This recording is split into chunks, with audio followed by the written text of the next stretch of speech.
Danny, Chelsea, where are Chelsea now in your eyes? They're in a final. That's where Chelsea are. They overturned a first leg defeat at the hands of Middlesbrough. Middlesbrough came down here last night and Chelsea duly thrashed them by 6-1 and move into the Carabao Cup final. But is everything all right now at Stamford Bridge? This was Pochettino at the very thought of getting his hands on silverware. I am desperate to win a title here. We won in 1 year and a half in Paris, three trophies, and we want to win here. I am desperate to win, of course. It's really important for us. Of course, we are going to have a Fulham or Liverpool and two amazing team that is going to be difficult. But of course, I think now is the moment to believe that we can win. What would it mean to Pochettino, Danny, winning a trophy with Chelsea? What would it mean to Bowley? What would it mean to Chelsea? Well, it would help in Pochettino's situation, of course, because silverware creates a happy fan base generally. But it's not the be all and end all. I mean, I don't think there's a situation where they should be even thinking about somebody else instead of Poch. You know, he's only been in the door 5 minutes. With that young squad, he's going to need a bit of time to influence them and work with them and progress them. So it's important in terms of the fan base more than anything. I don't think it's bigger than that. I think he'll still be there even if they lose it. They'll be praying that Fulham somehow do a job on Liverpool because, you know, playing Liverpool in the final, they're not going to be favourites. So it's still a big ask for them to win it. Mm-hmm. Liverpool flying, and the final's only 3 or 4 weeks away. Yeah. So yeah, it's good for the club, good for him that they've got to a final, as it is for any club. But I wouldn't be, if they didn't win it, it certainly wouldn't lead me to start thinking they're on a downward trajectory because they lose to the final of the League Cup. Yeah. I mean, Fulham's still in there, of course, as well. What do you think, Simon? Securing a trophy, is it a hurdle that Pochettino needs to overcome? I think it's a variety of things. I think where it plays out well is in the incubator that is the media for perception. Because if he wins a trophy, then you can denounce the idea that he doesn't win anything in English football. The Chelsea revolution can appear to be starting now and its engine's firing up. Because their form recently has been significantly better. It's on an uptick, beginning to find their levels. I still think they're away. Especially at home, yeah. Yeah, and, you know, they're travelling a little bit under the radar because there are other fish to fry in our minds and other teams that are doing well. And look, you know, I watched it last night and it was like watching Groundhog Day for me 20-odd years ago. Thought it might be, absolutely. Yeah. You know, we beat Liverpool, Danny's Liverpool in the first leg at Selhurst Park 2-1, go up to Anfield and get a touch of reality.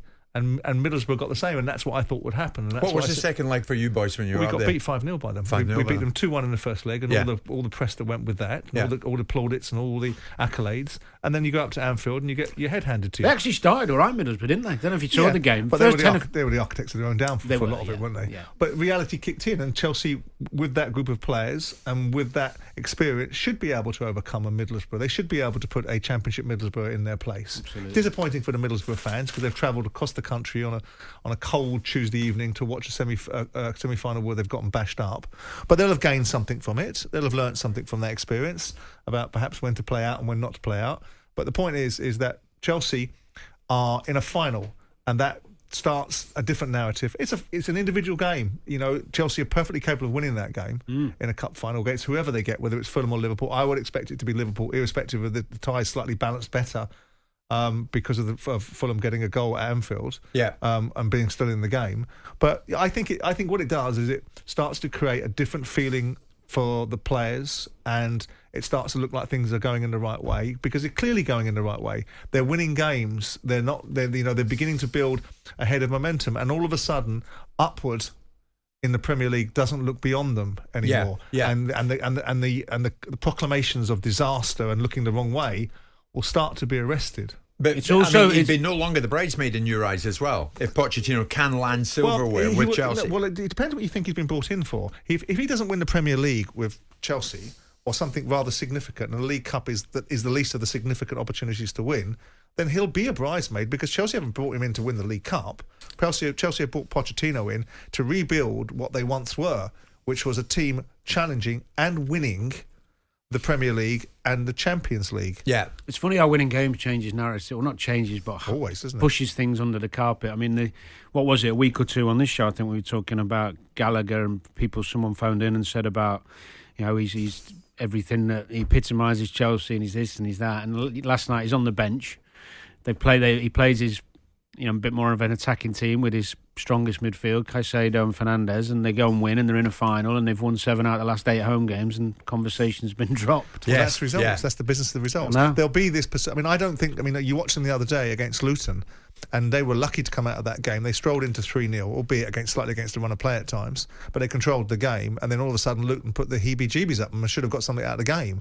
So I still think they're a work in progress. They are, yeah. But of course, everything changes. I don't think Liverpool are operating at the level they once operated before, but they're winning games. Yeah. And that's what counts. And I mean, this other one's finally balanced, Simon. They're at Fulham tonight, and it's 2-1 Liverpool. Well, I think they're not there yet. No, the Fulham performance in the first game was terrific. I mean, at 1-0, they missed 2 wonderful opportunities on breakaways to make it 2, which would have put a real spanner in the works. And Liverpool did what they did. They tweaked it. They made a couple of subs. They got back in the game. They were intense and physically good right till the end. The thing is with Liverpool, though, and the difference for Liverpool at the moment is they don't really have to play that well to win games. They only need a 20-minute spell in this game tonight to get through. Whoever they play up front, whoever they play in the final third is capable of scoring goals. So Fulham might be in the game, might be bang at it, but Liverpool have this ruthlessness in attack at the moment that wins games. Yeah. Ben Chilwell is back. Are we way too far down the line for him to be on the plane to Germany this summer? No, I think if he plays from now till the end of the season, he's got a really good chance of getting in because he's a terrific player. He's technically very good, brilliant going forward. And we don't have an abundance of talent at left back in this country at the moment. Luke Shaw's not back fit yet, I don't think. So no, he's got a chance. He's got a hell of a chance. Yeah, but he's got to stay fit. Yeah, I mean, Gary Neville, Simon, claims Chilwell must rebuild trust with Chelsea and England by staying fit, quotes, for a long time after starting his first game in 4 months. Why is he a distrustful character then? It's an unfortunate adjective to use. I don't think it's about trust. I think it's about the fact that he needs to remain fit. He hasn't gone out of his way. He's not a Winston Bogart, is he? He's not sitting on the bench being happy, picking up his money. Winston Bogart, I remember that. He's been, he's trying to get himself fit. If he's fit for the rest of this season and performs at a high level, and Chelsea keep on moving through the gears and getting better and better, he has every chance. I don't think it has anything to do with trust. Yeah. I mean, nobody wants to be fit more than Ben Chilwell. I would have thought if so. Luke Shaw's fit, he'll play.